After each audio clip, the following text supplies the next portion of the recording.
and I'd like to welcome Laura Hanninen to the stage, and she's going to talk about the effect of NSAIDs and disbudding method on calf behaviour.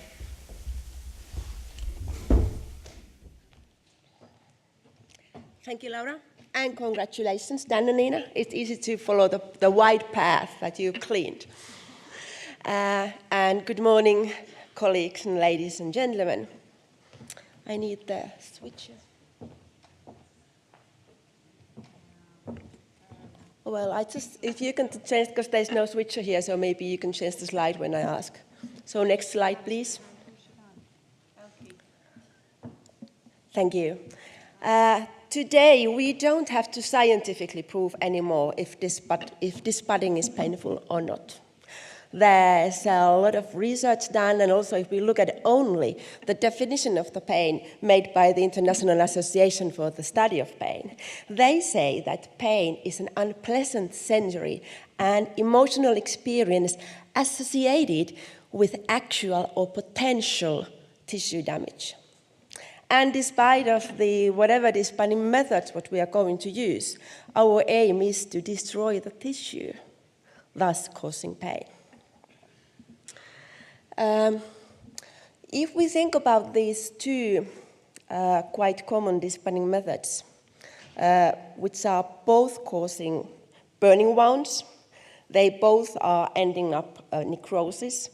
And the first one is the mechanical burn, that we end up creating a third stage burning wound. And the next one here is the chemical method that we're using a strong base, usually alkalic, and that it's not only destroying proteins as does the mechanical burning method, it also interrupts with the lipids, basically causing saponification of the lipids. And all these chemical strong base alkalic burning wounds, there's a really strong risk that they are causing a lot severe wound in the tissue. However, though we know that these all are painful and we know how, basically more or less how to actually treat the initial pain when we are causing the wound, what we don't know is how long does it hurt. There's very little papers done on a long-term follow-up for the disbudding calves. Actually, only a couple of papers have been following calves after hot iron disbudding. And one of them have found that it actually changes the pain sensitivity at least for 75 hours after disbudding. And the other paper just showed that the calves that has been disbudded, they have reduced lying down behavior and reduced feeding behavior. And when calves has reduced lying down behavior, that means that there's been really strong stressors occurring in their life. Because calves, as other cattle, they have a strong lying behavior need, and they really want to defend the lying time against different environmental stressors. So we have to turn to humans. What they report when they've been having this unfortunate either chemical or mechanical burning wound. Humans report 4 types of pain. Those first pains, initial pain, and the treatment procedures, these are causing also pain for humans. These are sort of what we know how to handle, and we know where we stand if we talk about calves.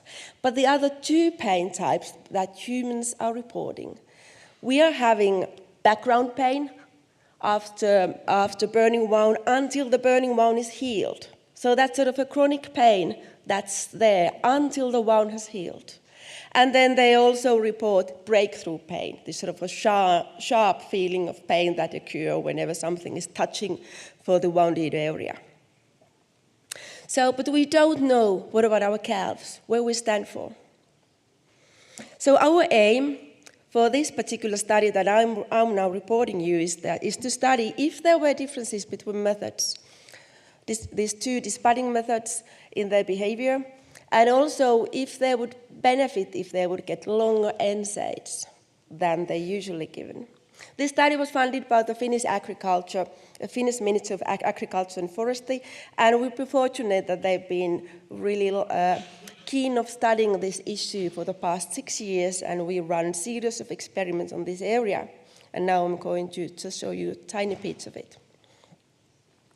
So our study design was that we wanted to disbud calves that were housed in groups, and they were all fed ad libitum hay, water roughage, and fed through milk, the automatic milk feeder. Half of the calves in the group were disbudded with the hot iron, this heat cauterization, and the other half were disbudded with caustic paste. All the calves got at least 1 day NSAIDs. All the calves were sedated before the disbudding, and the ones that were cauterized, we also used the local anesthesia. But then half of the calves in each type of disbudding group, we continue their pain medication for altogether 5 days. And the other ones, they get similar amount of placebo. And we followed their behavior with the accelerometer and from the milk feeder data that the automatic follow for study before disbudding procedure and following week after. So that's, as you can see, it was a typical 2x2 factorial design. And we ended up having 47 calves, and the mean age when we did the disbudding was around 2 weeks, and they were around 50 kilos of weight. We used oral ketoprofen because we wanted to get rid of the repeated tissue irritation caused by the possible injections. And just shortly, yes, we did see changes. We saw that this disbudding method affected the milk drinking speed, and it also affected lying behavior and activity. And we also saw that the NSAIDs did affect their lying behavior. And we did see some pretty interesting differences between disbudding methods that I'm going to show you next. But first, overall, if the calves got 5 days of NSAIDs when they were disbudded, it overall increased their lying behavior and also reduced their activity compared to ones that got only NSAID for 1 day. We also saw, especially at the end of the 5-day treatment period, that those calves that still have their NSAIDs on, they visited the milk feeder a lot more often than those calves that have got only 1 day for NSAIDs. What we also saw interesting was that the caustic paste calves, they drank their milk portions a lot more slower than the calves that were disbudded with the heat cauterization. However, there were no differences in NSAIDs in this milk drinking speed. It was just an overall effect of the disbudding method. And then the interesting thing, remember that I mentioned something that they have an important inborn need for resting behavior. We saw that those calves that were disbudded with hot iron heat cauterization, the NSAIDs increased number of lying bouts for those calves, meaning that they were lying down more often with the NSAID, longer NSAID treatment than the similar calves that were cauterized and get only 1 day of NSAIDs. And then we found a different picture when we look at the caustic paste calves. We didn't see changes in the number of lying behavior bouts in those, but we saw that when they got NSAIDs for 5 days, they were lying down more at a time. So their lying bouts were longer than the calves that got only NSAID for 1 day. And that behavior type behavioral reaction was only noticed in the caustic paste calves. So, what we conclude out of this? Clearly, it seems that the calves are benefiting from this prolonged NSAIDs after disbudding. It reduces the restless behavior, and it increased number of feeder visits, and again, it increased their overall lying time, Might be that they have a more capable of satisfying their sickness behavior and their need for lying down and healing. And also interestingly, as we expected, we saw that the chemical and mechanical burn causes different pain after disbudding. Firstly, we saw changes in the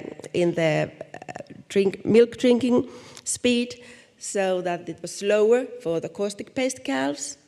And also the NSAIDs affected differently. It appears that the calves are defending their lying time behavior against this pain, but they use different strategy depending on how they were disbudded. And the NSAID allows that for them. So the calves that were disbudded with caustic paste, their strategy was to lie down longer in a time when they lie down. And the ones that we used the heat cauterization, they were lying down more often, so it was increased with the NSAID.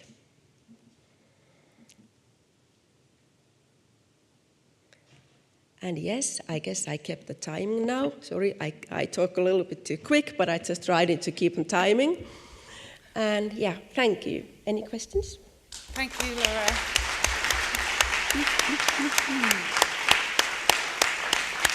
No, that's perfect timing. Thank you. Very interesting talk. So if anyone has any questions, we have some time for some questions.